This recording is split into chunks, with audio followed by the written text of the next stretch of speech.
Apa?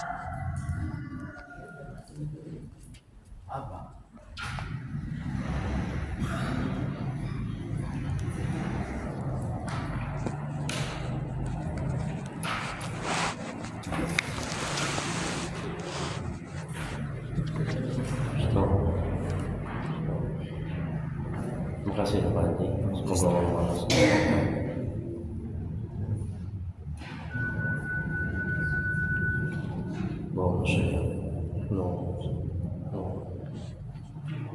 Bismillahirrahmanirrahim. Assalamualaikum warahmatullahi wabarakatuh. Alhamdulillahirabbil alamin wa bihi nasta'in ala umuri dunya waddin. Asyhadu an la ilaha illallah wa la syarika lahu wa asyhadu anna Muhammadan abduhu wa rasuluh. Allahumma shalli wa sallim wa barik ala sayyidina Muhammad abdika wa rasulika nabiyil ummi wa ala alihi washabbihi ajma'in. Mari kita mulai kajian manajemen qalbu, manajemen hati, kita Al-Hikam dengan baca ilmu kitab. Adapun bahan yang dihadirkan oleh Muhammad SAW untuk sahabat-sahabatnya dan para tabi'in, tabi'in, untuk guru-guru kita, kedua orang tua kita, untuk Syekh Imam Ibnu Athaillah Sakandari. Al-Fatihah. A'udzu billahi minasy syaithanir rajim. Bismillahirrahmanirrahim. Alhamdulillahi rabbil alamin. Ar-Rahmanir-Rahim. Maliki yaumiddin. Iyyaka na'budu wa iyyaka nasta'in. Ihdinas siratal mustaqim. Siratal ladzina an'amta 'alaihim ghairil maghdubi 'alaihim waladdallin. Amin. Dan yang kedua untuk kesembuhan, kesehatan Ustaz Sabaruddin. Al-Fatihah. Bismillahirrahmanirrahim. Alhamdulillahi rabbil alamin. Ar-Rahmanir-Rahim. Maliki yaumiddin. Iyyaka na'budu wa iyyaka nasta'in. Ihdinas siratal mustaqim. Siratal ladzina an'amta 'alaihim ghairil maghdubi 'alaihim waladdallin. Amin. Ilaihi anta sudi wa ridhaka rabbi ya Allah. Kalau yang kami tuju, ridhamu yang kami cari. Amin. Bapak Ibu jemaah pengajian rahmati Allah Subhanahu wa taala. Baik, kita lanjuti kajian Al-Hikam hikmah yang ke-50. Terima kasih. Semoga Allah.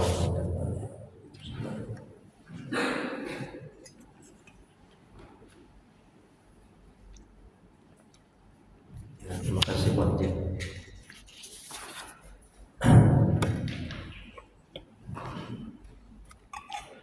Syekh Al-Imam Ibnu Athaillah Sakandari, semoga Allah merahmati dan meridhai. Beliau mengatakan dalam kitab Al-Hikam, kalam hikmahnya, Allah mencegah orang-orang salikin. Orang-orang salikin itu yaitu orang yang sedang berjalan menuju kepada Allah. Nah, kayak kita ini namanya salikin ya. Orang yang sedang berjalan menuju kepada Allah. Dan orang-orang wasilin, yaitu orang yang sudah sampai kepada Allah daripada memandang amal ibadah. Maksud dari sampai kepada Allah ini, mereka sudah mengenal Allah, dekat kepada Allah. Hati, akal, pikiran mereka sudah bisa merasakan bahwa yang berbuat pada hakikatnya adalah Allah. Ya. Itu namanya orang wasilin. Itulah para sufi ya, wali-wali Allah, orang-orang soleh, orang wasilin ya. Kalau kita belum sampai wasilin, kalau kita masih salikin ya, masih salikin kita belum sampai ya. Ini kita sedang berjalan nih ya, untuk mencapai maqam wasilin. Jadi Allah mencegah orang-orang salikin, yaitu orang yang sedang berjalan menuju kepada Allah, dan orang-orang wasilin, itu orang yang sudah sampai kepada Allah. daripada memandang amal ibadah mereka dan menyaksikan keberadaan mereka atau menyaksikan amal perbuatan mereka. Kita lihat penjelasannya. Orang yang dekat kepada Allah. Apa maksud dari dekat kepada Allah? Maksud dari dekat kepada Allah yaitu orang yang dekat akhlak dan sifatnya kepada Allah. Ya, jadi bukan dekat kayak kita gini, dekat jarak gini ya. Kalau dekat jarak gini berarti Allah kan bertempat. Allah tidak bertempat, ya kan? Kita yang bertempat. Di mana tempat kita? Ini di sini di bumi. Allah tidak berjarak. Ini yang dimaksud dengan orang yang dekat kepada Allah. Maksudnya adalah orang yang dekat akhlak dan sifatnya kepada Allah. Sifat apa sifat Allah? Maha Pengasih, Maha Penyayang. Ya. Aku sudah dekat kepada Allah, sudah mengenal Allah. Artinya sifat-sifat kita itu ya, seperti sifat Allah Maha Pengasih, Maha Penyayang. Buah dari amal yang ibadah yang ia lakukan. Jadi buah, bukan karena. Ya. Kita mempunyai sifat yang bagus, ya, akhlak yang bagus. Itu bukan karena amal ibadah kita, ya, tapi buahnya, yaitu karena rahmat Allah.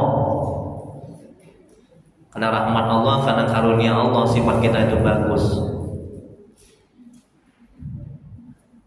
Ya, itulah buahnya amal, bukan karena amal ibadah. Termasuk apa yang kita inginkan itu, ya, misalnya apa? Kita misalnya ingin lunas hutang. Hutang kita lunas, itu bukan karena amal ibadah kita, tapi karena rahmat Allah, karena karunia Allah, anugerah. Dan coba sadari ini manajemen hatinya agar kita bisa bersyukur dan bisa dekat kepada Allah, bisa mengenal Allah. Sadarkan dalam hati, akal pikiran kita, hati kita terutama. Ya, kita bisa sehat, bisa kemari, ya. Kita bisa dimurahkan rezeki, anak kita baik, anak kita soleh, anak kita taat, kita dihargai orang, itu karena rahmat Allah, bukan karena amal ibadah, bukan karena amal tahajud. Ya, kita sembuh minum obat, bukan karena obat, bukan karena dokter. Coba sadarkan seperti itu. Kalau enggak, kita akan semakin jauh dari Allah. Kalau enggak, kita enggak akan bisa bersyukur kepada Allah.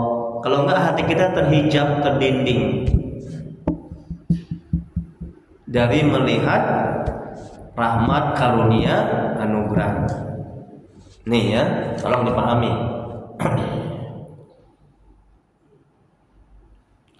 Kemudian orang yang dekat kepada Allah ada dua, yaitu yang pertama salik, yaitu menjalankan perintah Allah dan meninggalkan larangan Allah.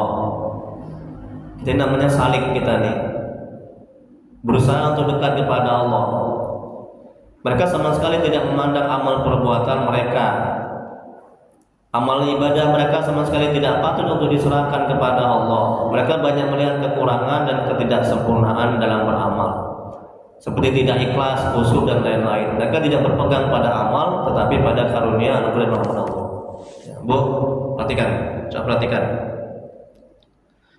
Kalau kita beramal, kita memandang amal kita, melihat amal kita, bergantung kepada amal ibadah kita, amal tahajud kita tidak akan bisa ikhlas. Kita akan ujub, akan sombong, akan merasa mulia, merasa hebat. Kalau kita melihat amal-amal itu, kurang beradab kepada Allah.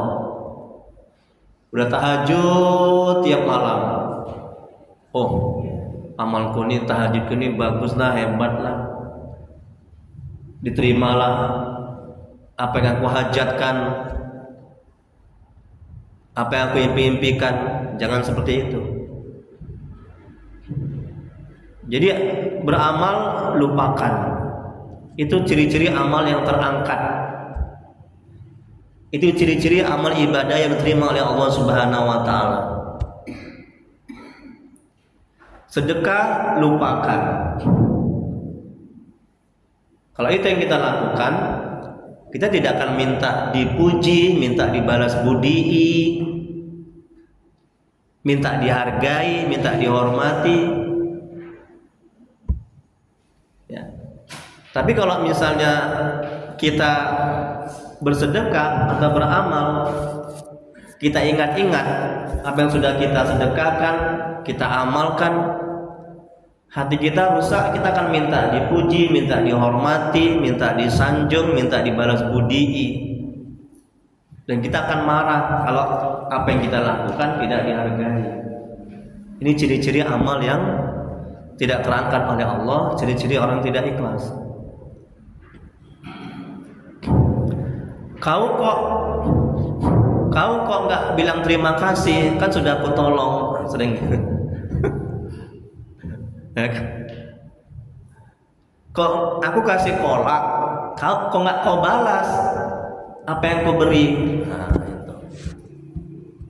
Ya. Ini ciri-ciri amal ibadah yang tidak ikhlas. Ini ciri-ciri amal ibadah yang tidak terangkat oleh Allah, tidak terangkat. Ya. Terhijab terdinding. Stres, sengsara, menderita. Ya. Jadi jangan melihat amal dalam beramal. Jangan sudah merasa bagus, sudah merasa sempurna amal ibadah yang kita lakukan. Ya. Kalau itu yang kita lakukan, hati kita kotor. Kita butuh dipuji. Kita akan ujub, sombong dengan amal kita. Ya, jadi bergantunglah kepada Allah, kepada rahmatnya, kepada karunia-Nya. Jangan melihat amal, jangan bergantung kepada amal. Itu orang salikin. Nah, kita inilah orang salikin ini, ya. Jadi mulai, ya. Termasuk juga riya itu. Ya, rusak amalnya, sia-sia. Capek dia sedekah, ya kan? Capek dia beramal ibadah. Ya, tahajudnya tiap malam, bantuin orang gini segala macam banyak. Nggak ada artinya. Dia akan stres, sengsara, menderita. Kemudian yang kedua, wasil. Ini orang yang dekat kepada Allah. Mereka hanya memandang ketaatan itu dari Allah. Nah, ya ibadah mereka, sedekah mereka. Makanya Bu, jangan merasa memiliki. Betul. Kalau kita merasa memiliki, stres kita, menderita kita akan sakit hati ketika tidak dipuji, ketika dicaci, dihina. Kalau kita merasa memiliki, ketika hilang kita sakit hati. Kan ada orang gitu kan, hilang duitnya 10.000, ya kan? Apalagi dizolimi, disakiti. Kan badan kita ini kan punya Allah, betul. Kalau kita merasa memiliki badan kita ini, ketika dipuji, disakiti, kita stres, menderita. Kita akan berusaha membalas dan dendam. Rusak amal kita, rusak hati kita.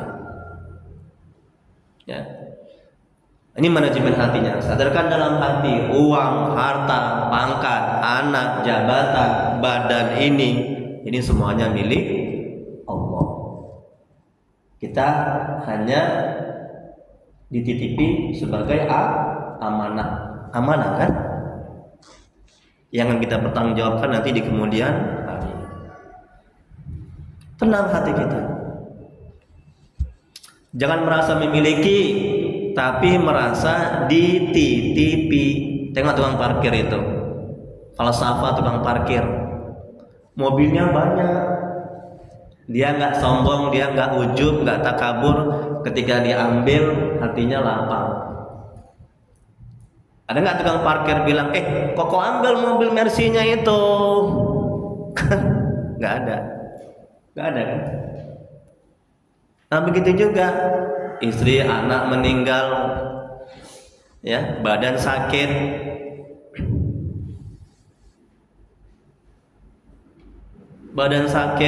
sadarkan dalam hati, ini badan ini punya Allah. Allah yang buat sakit, badan ini amanah. Nah, begitu katakan, setan menjauh, nafsu itu jinak terkekang, sehingga kita bisa bersabar ketika mendapat musibah sakit. Ini al-wasil yang kedua. Coba lihat. Ya, wasil, mereka hanya memandang ketaatan itu dari Allah, semuanya dari Allah. Gerak-gerik mereka dengan Allah, dari Allah dan kepada Allah. Mereka tidak merasa sedikit pun melakukan amal kebaikan. Tengok. Jadi hakikatnya yang melakukan amal kebaikan adalah Allah. Kita hanya sebagai tempat sandaran perbuatan Allah. Untuk mendekati paham seperti kayak dalang sama wayang. Kalau itu yang kita lakukan, sadar dalam hati akal pikiran kita ketika beramal ibadah, ibadah kita akan bisa ikhlas. Kita akan merasakan kenikmatan, kelezatan dalam beramal ibadah. Kita akan bisa ikhlas dalam sedekah, dalam ketaatan. Kemudian berikutnya, tanda amal ibadah. Tanda amal ibadah diterima oleh Allah adalah yang kita lupakan dan hiraukan. Nah, tengok ini kata Imam Ibnu Athaillah. Ini ciri-ciri amal ibadah yang diterima oleh Allah Subhanahu wa taala. Ya, lupakan, jangan diingat-ingat. Kita udah sedekah, jangan diingat-ingat. Sama kayak kita buang sampah. Kita buang sampah. Ada nggak kita ingat-ingat?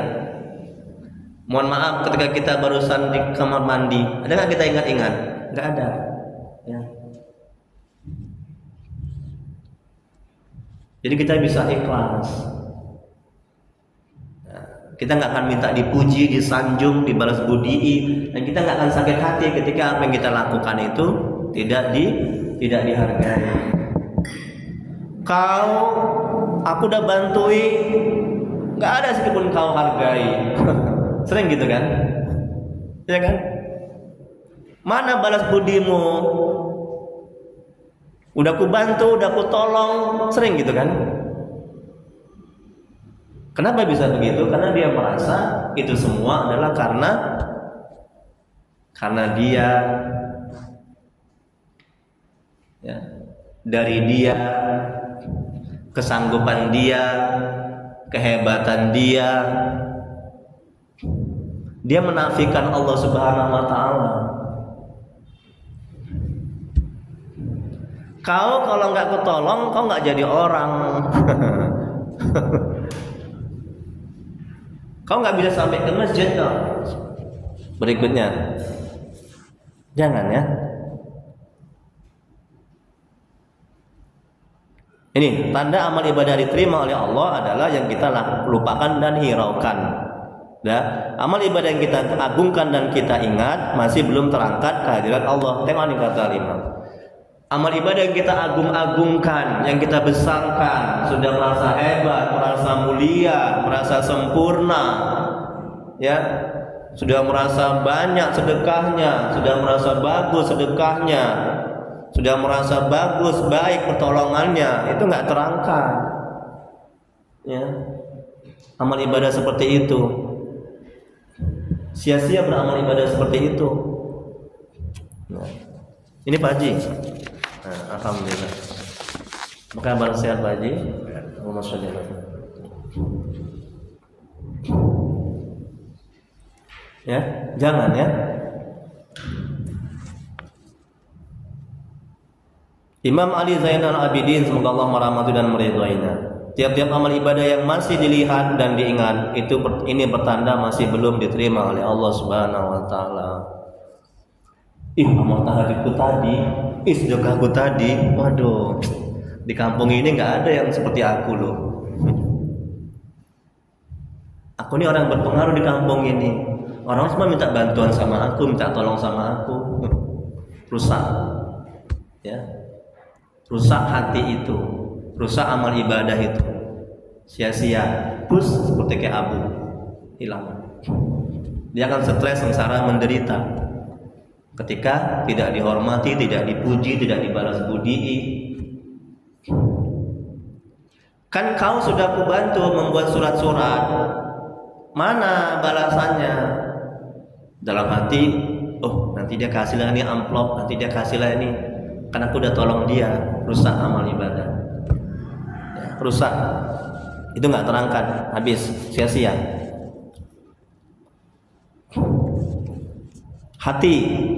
Hati-hati dengan hati, manajemen hati. Kemudian berikutnya, ketaatan bila dibesar-besarkan dan diagung-agungkan akan mengecil dan hilang sama sekali. Tengok, kalau kita agung-agungkan ketaatan kita, amal ibadah kita besar-besarkan, merasa sudah hebat, merasa sudah mulia, merasa pantas masuk surga, merasa segala-galanya, ya, itu akan mengecil bahkan hilang sama sekali, nggak dipandang oleh Allah Subhanahu Wa Taala. Sebaliknya, dosa bila dibesar-besarkan akan mengecil dan menghilang sama sekali. Ini dosa, banyak maksiat, banyak dosa kita banyak, ya, kita besar-besarkan dosa kita itu, jangan kita kecilkan. Kalau kita kecilkan, kita akan sepele, kita akan buat lagi. Kalau kita besarkan, ya, maka kita nggak akan tergerak hati untuk melakukan lagi. Oleh karenanya sayangnya Allah kepada orang-orang dekat kepada Allah. Allah cegah mereka dari melihat amal ibadah mereka. Nah, ini ada orang-orang yang sudah Allah cintai, yang sudah dekat kepada Allah, yang sudah Allah sayang. Itu Allah buat hatinya, akal pikirannya untuk tidak melihat amal ibadah yang mereka lakukan. Karena kita minta sama Allah lah, berdoa, ya Allah, tolong ya Allah, ya, jangan kau buat aku untuk melihat amal-amal ibadahku, ya, jangan kau buat aku untuk menghitung-hitung amal yang sudah aku lakukan, sedekah yang sudah aku lakukan. Minta tolong kepada Allah, mohon.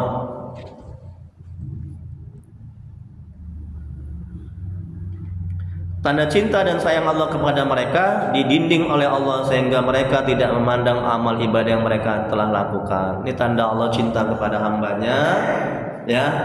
Allah hijab hati mereka, ya, sehingga hati, akal pikiran mereka tidak melihat amal-amal ibadah yang sudah mereka lakukan. Tanda Allah nggak cinta, nggak sayang kepada hambanya, Allah buat hati, akal pikirannya, ya, melihat amal-amal ibadah yang telah mereka lakukan. Karena kita evaluasi, introspeksi, lihat diri kita masing-masing. Kita masih melihat amal kita. Kita masih melihat, memandang, ya, kebaikan kita tidak. Kalau kita masih melihat, memandang amal kita, kebaikan kita, sedekah kita, amal tahajud kita, ini ciri-ciri kita tidak dicintai oleh Allah Subhanahu Wa Taala. Ini ciri-ciri kita tidak disayang oleh Allah Subhanahu Wa Taala. Itu aja ukurannya. Kemudian berikutnya, seorang arif ditanya, apa tanda-tanda amal yang diterima? Ia menjawab, engkau melupakannya dan pandanganmu terputus secara total. Tengok nih kan, melupakan amal ibadah kita, itu ciri-ciri amal yang diterima oleh Allah Subhanahu Wa Taala. Ya. Dan pandangan kita terputus secara total, tidak melihat. Kemudian Zainal Abidin, semoga Allah merahmati dan meridhoinya, mengatakan, jika penglihatanmu terfokus kepada segala amalmu, berarti amalmu tidak diterima. Amal yang diterima adalah yang diangkat dan lenyap darimu. Amal yang telah lepas dari pandanganmu, amal yang diterima oleh Allah Subhanahu Wa Taala. Makanya habis sholat itu, habis sholat itu kan kita istighfar, betul kan? Kita mohon ampun kepada Allah. Jadi kita mengharapkan rahmat Allah, diterimanya amal. Karena ketika sholat banyak kali cacatnya, banyak kali nggak ingat Allahnya, ya kan? Daripada ingat Allah, banyak kali rusaknya ketimbang baiknya ketika sholat. Jadi selesai sholat kita harus memperbanyak minta ampunan Allah, rahmat Allah, ketimbang minta dunia. Kalau sekarang kan lain kan, lebih banyak minta dunianya ketimbang ampunannya. Padahal amal ibadahnya lebih banyak cacatnya, lebih banyak rusaknya ketimbang bagusnya. Betul kan? Astagfirullahaladzim. Ya Allah ampuni, ya Allah aku tadi beramal ibadah banyak rusaknya, banyak cacatnya, banyak nggak ingatnya ketimbang ingatnya, gitu. Kan kita istighfar habis sholat tadi kan. Jangan hanya istighfar, Bu, Pak, Bu. Kalau kita istighfar saja, berarti kita mengandalkan diri kita, mengandalkan kita, ya. Kalau mengandalkan kita, ya Allah, gimana bahasanya ya? Kita ini banyak maksiat, banyak dosa. Kalau mengandalkan kita, ya, tidak 100% istighfar kita, dosa kita diampuni, betul. Dan kita mengandalkan Nabi, Rasul. Setelah istighfar kita sholawat. Rasulullah SAW bersabda, barang siapa yang bersolawat maka Allah akan mengampuni dosa-dosa kita, betul. Jadi Nabi itu sebagai wasilah, perantara. Ya, kalau sudah kita bergantung, bersandar, berwasilah kepada Nabi, ya, maka pasti dosa kita terhapus. Apa maksudnya kan? Pasti itu, nggak mungkin nggak. Tapi kalau kita hanya istighfar, astagfirullahaladzim, ya, kita mengandalkan diri kita yang banyak kali dosanya, banyak kali maksiatnya, ya, itu kalau saya pribadi kayaknya agak-agak ya, nggak begitu 100% itu bisa dihapus itu, karena banyaknya dosa, banyaknya maksiat, sudah bekarat dosa dan maksiat di hati itu. Jadi maksud saya, jangan hanya mengandalkan diri kita ketika istighfar mohon ampun, tapi andalkan Nabi, Rasul. Kan tadi kan ketika setelah istighfar astagfirullahaladzim 3 kali, saya kan sholawat, Allahumma sholli ala sayyidina Muhammad wa ala alihi wasallim, Allahumma sholli ala sayyidina Muhammad. Jangan juga kepada keluarganya berselawat, Allahumma sholli ala sayyidina Muhammad wa ala alihi wasallim, wa ala alihi wasallim, Allahumma sholli ala sayyidina Muhammad wa ala alihi wasallim. Bersih itu dosa-dosa kita itu. Udah pasti, ya, itu kata Rasul. Gak mungkin Rasul bohong, na'udzubillah. Nah, coba diamalkan, ya. Jangan hanya astagfirullahaladzim, ya. Kita mengandalkan diri kita, kemampuan kita, kehebatan, ya. Tapi coba, ya, lebih kurang ada hampir 100 manfaat berselawat kepada Nabi, ya kan? Ini bulan Maulid kan? Nah, ya. 3 kali habis istighfar, selawat, Allahumma sholli ala sayyidina Muhammad wa ala alihi, Allahumma sholli ala sayyidina Muhammad. Kemudian dilanjuti la ilaha illallah, dan selanjutnya, ya, sebelum kita zikir setelah sholat. Saya gitu juga kalau saya meruqyah, ngobati orang, ya, saya baca selawat, badannya saya gini kan, Allahumma sholli ala sayyidina Muhammad wa ala alihi wasallam. Allahumma sholli ala sayyidina Muhammad wa ala alihi wasallam. Insyaallah keluar setan jinnya. Sehat. Berikutnya, yang mana sekarang, Bu? Hah? Orang Arif ditanya. Ya, seorang Arif ditanya, apa tanda-tanda amal yang diterima? Ia menjawab, engkau melupakannya dan pandanganmu terputus secara total. Tengok itu, ya. Jangan ingat-ingat amal tahajud, kita sudah sedekah, kita sudah bantu orang, jangan, ya. Enggak. Kita semakin nggak tenang hati kita, semakin kotor hati kita, semakin jauh dari Allah, ya. Ustaz, kenapa doa saya nggak dikabulkan? Karena kamu melihat amalmu, bersandar bergantung kepada amalmu. Kamu merasa amalmu sudah segala-galanya. Kamu membesar-besarkan amal ibadahmu, ya. Kemudian berikutnya, Zainal Abidin semoga Allah merahmati dan meridhoinya, mengatakan jika penglihatanmu terfokus pada segala amalmu, berarti amalmu tidak diterima. Amal yang diterima adalah yang diangkat dan melenyap darimu. Amal yang telah lepas dari pandanganmu, amal yang diterima oleh Allah. Kemudian berikutnya orang-orang yang telah sampai kepada Allah bisa memutuskan pandangannya dari amal dan ahwal. Ahwal itu anugerah dan karunia mereka. Karena mereka fana dari dirinya. Fana dari dirinya ini maksudnya hati akal pikiran mereka sudah bisa merasakan, menyadari bahwa yang berbuat pada hakikatnya adalah Allah Subhanahu wa taala. Ya. Mereka sudah tidak lagi merasakan mereka yang berbuat pada hakikatnya. Fana. Lihat halaman 2 selanjutnya. Jangan menganggap amal ibadah sudah baik dan bagus. Tengok nih kata Imam Ibnu Athaillah. Jangan menganggap amal ibadah sudah baik dan bagus. Ya, jangan. Kalau itu yang kita lakukan, kita akan ujub, sombong, merasa mulia, merasa pantas masuk surga, merasa baik. Merasa baik buruk. Merasa pintar. Merasa pintar buruk, pintar merasa itu baik.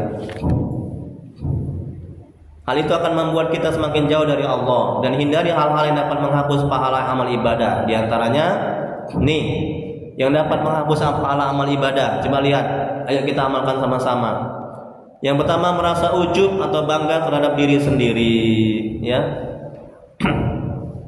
Menganggap itu karena kemampuannya, kehebatannya, kesanggupannya dia bisa beramal. Dari Abdullah bin Umar, semoga Allah merahmati dan meridainya, Rasulullah SAW bersabda, ada 3 hal yang dapat membinasakan seorang, di antaranya adalah merasa ujub terhadap dirinya sendiri. Kemudian Syekh Muhammad bin Salih Al-Utsaimin, semoga Allah merahmati dan meridainya, berkata, ujub itu bisa membatalkan atau menghapus pahala amalan seorang hamba. Sebagai contoh, jika kita dimudahkan Allah untuk sholat tahajud, maka jangan langsung memandang remeh orang yang kesulitan bangun malam. Kau nggak bangun malam, akulah tiap malam tahajud, ya kan? Kau ada mobil tapi nggak sedekah, akulah, aku naik kereta tapi aku sedekah. Ujub, meremehkan. Jika kita dimudahkan oleh Allah untuk bersedekah, kita kan bisa sedekah karena dimudahkan, ditolong, dibantu, betul? Kalau nggak kita dimudahkan, ditolong, dibantu oleh Allah, kita nggak bisa sedekah. Maka jangan melihat amal sedekah, ya, jangan mengagung-agungkan, ya. Nak, kau kan nak, sudah aku besarkan nak, sudah aku kasih makan kau nak, kau anakku, sudah aku besarkan. Nah, kalau kita bilang seperti itu, habis amal ibadah kita, rusak, ya. Jadi bagaimana kalimatnya? Anakku, kau besar, kamu pintar. Hakikatnya Allah yang membuat itu semua. Bapak, mama hanya sebagai perantara. Bapak, mama hanya dititipi amanah. Anak itu amanah, kamu itu amanah. Makanya jangan sekali-kali merasa memiliki di hati. Stres, sengsara, menderita. Ketika anak jahat, suami jahat, istri jahat, kita nggak akan bisa bersabar. Kita akan stres, sengsara, menderita. Kalau hati kita merasa memiliki anak, istri, pangkat, jabatan. Ustaz, aku dipecat dari kantor, dari perusahaan, dari kerjaku, Ustaz. Stres aku, Ustaz, mau bunuh diri. Ini akibat hati merasa memiliki pekerjaan, memiliki jabatan, harta, pangkat. Tapi kalau hati merasa dititipi, dia nggak akan sakit hati ketika dipecat. Dia nggak akan sakit hati ketika anak jahat, istri jahat, suami jahat. Karena suami, harta, anak itu semuanya titipan. Di manajemen hatinya, tenang hatinya, serahkan semuanya kepada Allah. Ya, Allah yang membuat anak jahat, Allah yang membuat suami jahat, Allah yang membuat kita dipecat. Minta tolong kepada Allah. Tenang hati, setan menjauh, nafsu itu jinak terkekang.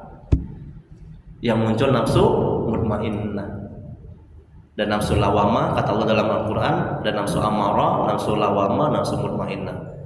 Nafsu amarah ini yang merusak, nafsu lawamah ini yang kadang baik dan kadang buruk. Nafsu mutmainnah ini yang sudah baik, mutmainnah. Kata Allah, irji'i ila rabbiki radiyatan mardiyah. Berikutnya, sebagai contoh, jika kita dimudahkan Allah untuk sholat tahajud, maka jangan langsung memandang remeh orang yang kesulitan dalam bangun malam. Jika kita dimudahkan oleh Allah untuk bersedekah, jangan langsung memandang remeh orang yang jarang terlihat sedekah.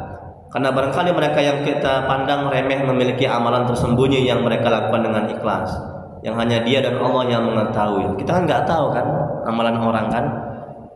Makanya ketika kita sholat tahajud, jangan remehkan. Dia nggak sholat tahajud, nggak paten lah, nggak hebat lah, nggak taat lah. Kita nggak tahu dia.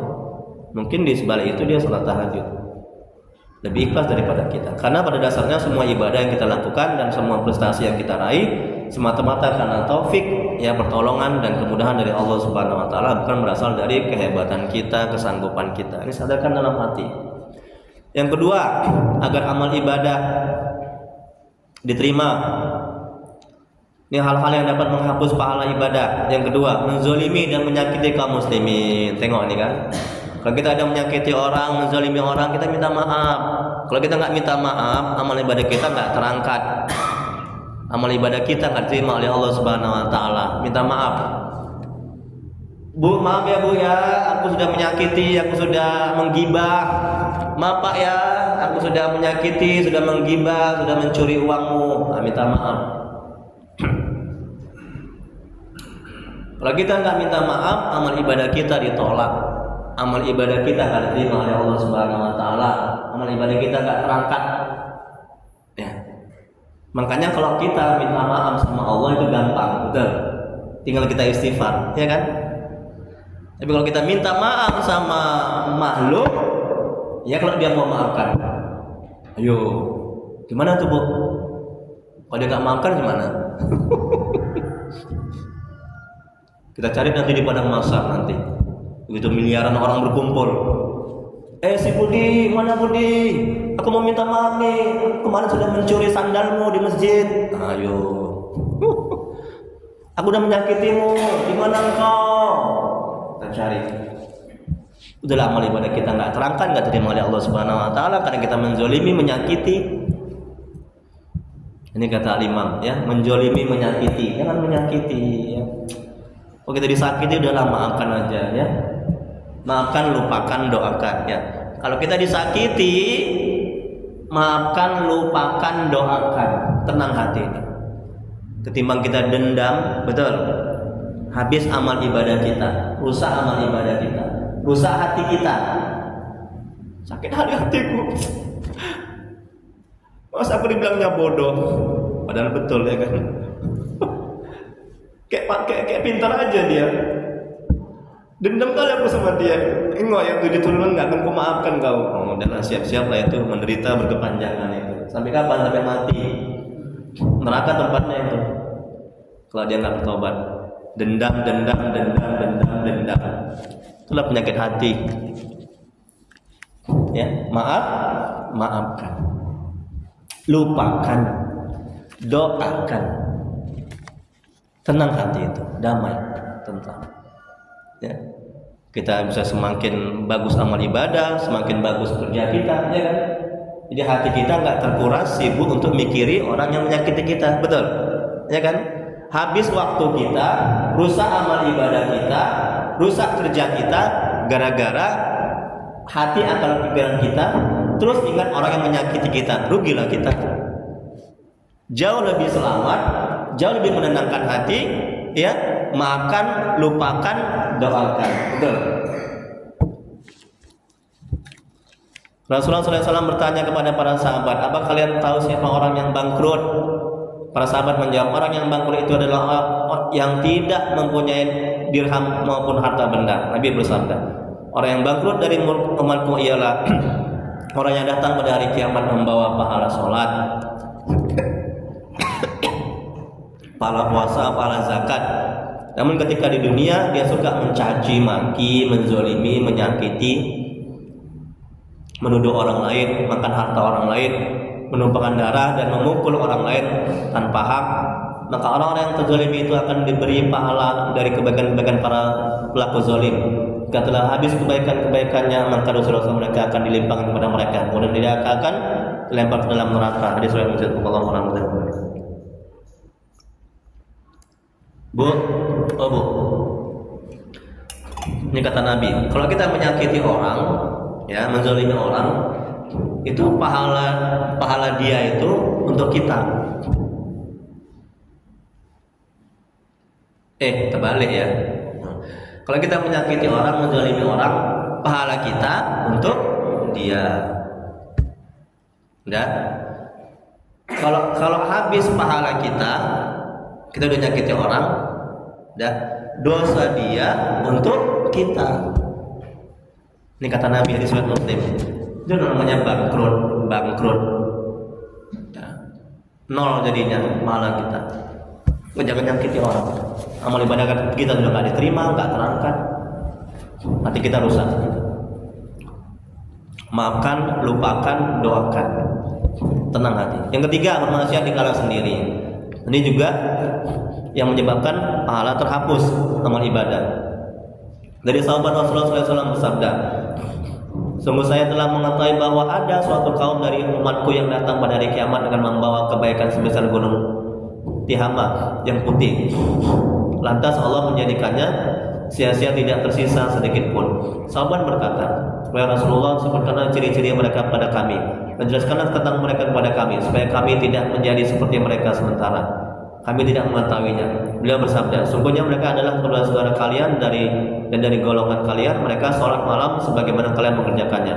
Tetapi mereka adalah kaum yang jika menyepi tidak ada orang lain yang melihatnya dengan apa-apa yang diharapkan Allah, maka mereka terus segera melanggarnya. Inilah bermaksiat. Ibnu Majah sallallahu alaihi wasallam. Ya. Jadi kalau kita buat dosa, pahala kita terhapus. Maka jangan buat dosa. Jadi kalau tergelincir kepada maksiat dan dosa, cepat kita bertobat kepada Allah. Buat dosa, tobat. Buat dosa, tobat. Tapi jangan diniatkan ya. Yang terakhir, yang keempat. Nih. Yang keempat. Apa tadi yang keempat? Dapat menghapus pahala. Menyebut-nyebut sedekah sampai menyakiti hati orang yang diberi sedekah. Tengok kan? Menyebut-nyebut sedekah. Kau udah ku bantu, udah ku tolong, udah ku beri sedekah, kau nggak tahu diri kau ya. Bukan jangan terima kasih ya. Bukan yang kau bantu aku lagi sakit ya. Memanglah kau. Nah, jangan seperti itu. Habis pahala kita ya, terhapus.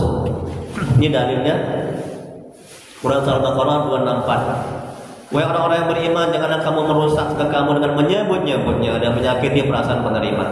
Seperti orang yang mengifatkan katanya karena riya pamer kepada manusia. Dan dia tidak beriman kepada Allah dan hari akhirat. Kemudian dari Abu Hurairah semoga Allah merahmati dan meridai Rasulullah SAW bersabda, 7 golongan manusia yang mendapatkan naungan Allah pada hari kiamat, diantaranya adalah seorang yang bersedekah dan menyembunyikan sedekahnya sampai-sampai tangan kirinya tidak mengetahui apa yang disedekahkan oleh tangan kanannya. Muttafaq alaih. Sedekah terang-terangan bagus, ya Bu, ya Pak ya. Sedekah terang-terangan bagus, tapi sembunyi-sembunyi itu jauh lebih bagus, lebih abdol, ya. Dan lebih ikhlas dan lebih menunjukkan keikhlasan daripada terang-terangan. Makanya, Bu, untuk agar belajar ikhlas, ya untuk belajar ikhlas, perbanyaklah amal ibadah sunnah yang tidak diketahui oleh orang lain. Ini untuk belajar ikhlas. Kayak sedekah, usahakan jangan sampai orang tahu. Bantu orang, nolong orang. Tapi kalau hati kita sudah ikhlas, sudah baik, ya nggak apa-apa terang-terangan. Ini untuk belajar. Tapi kalau ibadah yang wajib, ya ke masjid lah. Jangan pulang sendiri di rumah, ya. Ibadah yang wajib ini hanya ibadah yang sunat saja. Alhamdulillah, semoga berkah. Semoga Allah membalas kebaikan pengurus dan ibu-ibu yang berinfak sedekah, ya.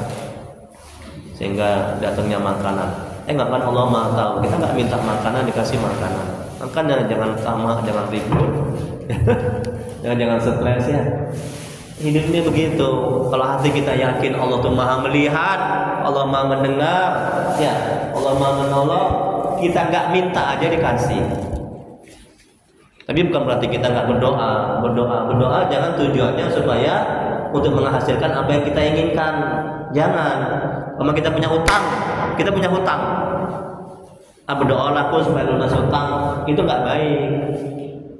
Kalau untuk orang awam nggak apa-apa. Orang awam itu orang yang belum ngerti ilmu agama. Tapi kita ini kan sudah ngerti, kita sudah belajar kitab yang paling tinggi, yang paling bagus, yang Al-Hikam. Janganlah tidak begitu. Berdoalah aku karena aku punya hutang, supaya lunas hutang. Jangan seperti itu, kurang baik. Tapi berdoalah semata-mata niat kita untuk menjalankan perintah Allah. Sudah, untuk menampakkan kefakiran, hajat. Kita berhajat kepada Allah untuk mempertegas kita ini hamba Allah itu Tuhan kita. Apalagi berdoalah tujuan kita untuk ibadah. Jangan di hati akal pikiran kita lunas hutang. Ketika hutang nggak lunas, kita stres, sengsara, menderita, bahkan berhenti beramal ibadah. Ya. Berarti kita mensekutukan Allah dengan hutang kita, dengan tujuan kita, itu nggak baik.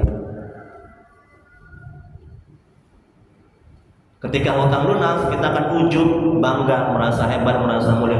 Oh, ini kan karena doaku lunas hutang, jadi gitu jadinya, ya kan? Ini kan karena kehebatanku, ini kan karena amal tahajudku. Kau kalau nggak berdoa, kau nggak akan bisa haji, kau nggak akan bisa lulus, ini kan karena doaku. Ya, ayo mulai sekarang perbaiki amal ibadah kita. Yang mana sekarang? Kelima ya. Ini amal yang hilang. Yang kelima, meremehkan seorang mukmin yang berdosa. Meremehkan tidak boleh ya. Itu akan terhapus amal ibadah kita, pahala kita. Dari Jundub bin Abdullah Al-Bajjah, semoga Allah merahmati dan mulianya, Rasulullah SAW bersabda, bercerita, pada suatu ketika ada seorang berkata, demi Allah, sungguhnya Allah tidak akan mengampuni si fulan. Sementara Allah berfirman, siapa yang bersumpah dengan kesombongannya atas namaku, bahwasanya aku tidak akan mengampuni si fulan. Ketahuilah, sungguhnya aku telah mengampuni si fulan dan telah memutuskan amal perbuatanmu. Ini nggak boleh meremehkan seorang muslim yang berdosa, karena kita nggak tahu dia bertobat, dia lebih mulia dari kita, ya kan? Kan seorang itu kan dilihat baik buruknya itu kan di akhir hidupnya. Ada orang dari awal itu taat, tapi ketika akhir hidupnya dia ahli maksiat, ada kan? Siapa itu? Syaiban Siso, ya kan? Dia ahli taat. Ada orang dari awal dia itu ahli maksiat, buat dosa, tapi ketika akhir hidupnya dia bertobat. Itulah yang dalam hadis, orang yang membunuh 100 orang, ya kan? Itu hadis Muslim, itu hadisnya sahih itu. Membunuh 100 orang, ya. Pertama 99 dia bertanya kepada pendeta, apakah aku diterima tobatku? Kata pendeta itu, tidak, kamu akan terima tobatmu. Neraka tempatmu. Dibunuhnya pendeta itu, digrab, mati pendeta itu. Jadi pas 100, ya. Dan kemudian dia datang bertemu sama seorang yang alim. Apa aku diterima? Ya, kamu diterima tobatmu, tapi kamu harus pergi dari daerah sini ke daerah yang jauh sana. Pergilah dia sebelum sampai dia meninggal dunia. Akhirnya diukurlah sama malaikat. Nah, ternyata dia lebih dekat kepada tempat yang dia tuju. Atau seperti kata Nabi. Nah, begitulah dia hadisnya itu ya. Jadi jangan meremehkan, kata Imam Ibnu Athaillah, jangan meremehkan orang yang berdosa. Habis pahala kita, hilang pahala kita. Capek kita beramal yang kena menyekutukan Allah. Allah berfirman dalam Al-Quran, dan semuanya telah diwahyukan kepadamu dan kepada nabi-nabi yang sebelummu, jika kamu berbuat syirik, saya akan terhapuslah amalmu, dan tentulah kamu termasuk orang-orang yang merugi. Quran Surah Az-Zumar ayat 65. Termasuklah, aku kalau nggak karena obat ini, aku nggak akan sembuh. Syirik, ya, termasuk itu, terhapus itu. Kalau nggak karena dokter itu, hebat ke dokter, dia dokter S3, kakiku ini nggak akan sembuh, nggak akan sehat. Syirik, habis, terhapus amal itu. Jangan seperti itu, ya. Jangan. Kuatkan akidah, kuatkan iman. Kemudian berikutnya Ibnu Ibad, semoga Allah merahmati dan meridhoinya, dalam sarannya menjelaskan, bersandar kepada Allah adalah sifat orang-orang yang mengenal dan mengesahkan Allah. Sementara bersandar kepada selain Allah adalah sifat orang-orang yang belum mengenal dan mengesahkan Allah. Walaupun bentuk dari selain Allah tadi, baik itu ilmu, amal maupun keadaan spiritual. Bersandar kepada Allah menjadi tolak ukur ma'rifat dan tauhid seorang salih, karena orang-orang yang ma'rifat dan bertauhid akan selalu menatap Allah di atas hamparan kedekatan dan musyahadah mereka. Mereka terfana dan tak lagi melihat apapun yang ada pada diri mereka. Masya Allah. Manakala terpeleset kepada sebuah kelalaian atau kesalahan, mereka hanya melihat itu sebagai perlakuan Allah dan pemberlakuan ketetapan Allah terhadap diri mereka, yang menyimpan dan satu hikmah, dan harus dihadari bahwa dirinya bukan hamba yang dimaksum dan tidak terpelihara dari dosa, sehingga mesti segera diperbaiki dan tetap waspada agar terjatuh kepada kesalahan yang sama. Nih, orang-orang yang sudah mengenal Allah, sudah dekat kepada Allah, ya, itu ketika mereka tergelincir kepada maksiat dan dosa, ya, kepada kesalahan, mereka melihat, hati akal pikiran mereka melihat itu semuanya ketentuan Allah, takdir Allah. Ketika juga mereka beramal ibadah, hati akal pikiran mereka melihat itu semuanya takdir Allah, ketentuan Allah, perbuatan Allah. Ya. Jadi mereka semuanya kembalikan kepada Allah, tidak kepada diri mereka, kemampuan mereka, kehebatan mereka. Ya. Nah, ketika mereka terpeleset kepada kelalaian, kesalahan, mereka melihat, hati akal pikiran mereka melihat, menyadari itu sebagai perbuatan Allah dan perlakuan Allah, takdir Allah terhadap diri mereka. Dan mereka menyadari bahwa mereka itu tidak maksum, tidak terbebas dari dosa. Kalau Nabi kan maksum, orang tidak ada dosa, orang terbebas dari dosa, dijauhkan dari dosa dan maksiat. Begitu pula ketika ada sebuah ketaatan atau kesadaran dalam diri mereka, mereka tak melihat itu sebagai kelebihan dan kekuatan mereka. Tengok kan? Sebab itu semata-mata daya dan kekuatan Allah. Sehingga diri mereka tetap tenang dan di bawah pemberlakuan takdir Allah. Hati mereka tetap nyaman dalam pancaran cahaya-cahayanya. Bagi mereka tidak ada perbedaan sedikit pun di antara dua keadaan, baik atau buruk, mudah atau sulit. Pasalnya mereka tenggelam dalam samudera ketuhanan. Orang yang sudah mengenal Allah, dekat kepada Allah, ya, hati mereka, hati akal pikiran mereka merasakan, melihat, memandang, ya, ketika mereka berbuat baik itu semata-mata karena karunia Allah, anugerah Allah, ya. Ketika mereka berbuat buruk, begitu juga itu semata-mata karena kehendak Allah, atas izin Allah. Tapi tetap mereka, ketika mereka berbuat buruk, mereka bertobat kepada Allah. Ketika mereka berbuat baik, mereka bersyukur kepada Allah. Dan hati akal pikiran mereka menyadari bahwa ketaatan yang mereka lakukan semata-mata anugerah, karunia, rahmat dari Allah Subhanahu wa ta'ala. Jadi berbuat baik, berbuat buruk bagi mereka sama aja. Tidak berkurang ketaatan mereka ketika mereka berbuat buruk. Paham? Tidak meningkat ketaatan mereka ketika mereka berbuat baik. Kalau kita kan sering kita kan ketika kita buat buruk mengendor ketaatan kita, ya kan? Mengendor tahajud kita, ya kan? Kalau orang yang sudah mengenal Allah nggak gitu. Ketika mereka berbuat buruk, tergelincir pada maksiat dan dosa, sama aja. Mereka tetap taat, tetap bangkit, tetap semangat. Ketika berbuat baik, begitu juga, tetap mereka bangkit, tetap semangat, tetap taat. Wallahu a'lam. Allah yang Maha mengetahui. Jadi kalau hikmahnya, tengok semua, tengok semuanya kalau hikmahnya, tengok kalau hikmahnya semua. Ini kesimpulannya. Jam 6 lewat. Jadi Syekh Imam Ibnu Athaillah Sakandari, semoga Allah merahmati dan meridhoinya, mengatakan Allah mencegah orang-orang salikin, yaitu orang-orang yang sedang berjalan menuju kepada Allah, itu orang salikin. Dan orang-orang wasilin, apa orang wasilin? Yaitu orang yang sudah sampai kepada Allah, ya, daripada memandang amal ibadah mereka dan menyaksikan keberadaan mereka serta menyaksikan amal perbuatan mereka. Ya Allah mencegah, ya. Jadi Allah itu membuat orang-orang salikin, orang-orang yang sedang menuju kepada Allah dan orang-orang wasilin, ya. Allah membuat hati, akal pikiran mereka itu, ya, melihat, memandang amal perbuatan mereka, ya. Kemudian apa lagi? Allah buat hati, akal pikiran mereka, ya, tidak bergantung, bersandar kepada amal ibadah mereka. Itulah ciri-ciri orang yang dicintai, disayang oleh Allah Subhanahu wa taala. Ya. Baik. Mungkin ada yang mau diskusikan sebelum kita doa. Jam 6 lewat.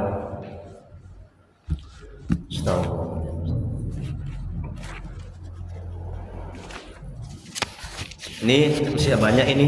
Nanti mana tahu ada tetangganya, suami, istri. Kasih nih Pak, Bu, ambil ya. Ini masih banyak nih ya. Biar saya dapat pahala yang banyak. Nah, gitu mindsetnya, cara pikirnya. Jangan dibalik. Nanti uangku habis. Nanti kan bisa dipakai untuk bungkus tomat, bungkus toge, ya. Rugi laku. Jangan begitu cara pandangnya. Itu menghancurkan hatinya. Tapi hati kita harus merasakan, menyadarinya. Kalau ini dibagi-bagikan lebih banyak lagi, aku akan mendapatkan pahala yang banyak. Ayo Bu, ayo Pak, ambil lagi ini. Kasih sama tetangga, sama suami, sama istri. Ini ilmu yang sangat bermanfaat, diamalkan ini. Ya, ini yang harta yang paling berharga ini. Kalau uang kan habis, betul. Kalau ilmu ada habis, gak ada, dibagikan. Bapak akan menjadi dapat amal jariah, ya, amal gak terputus, amal jariah. Kan saya ini kan wakaf ini, saya wakafkan ilmu saya ini pada Bapak. Itu kalau saya meninggal dunia, mengalir terus pahalanya. Bapak juga begitu. Tak, assalamualaikum. Ada Pak, Bu, Pak. Ini tadi kami mengaji manajemen hati sama Ustaz Tri. Nah, ini Bu, Pak, kasih. Ya, kasih. Karena dia membaca atau tidak itu urusan dia, bukan urusan kita. Jangan baca ya, kempeleng kok ya.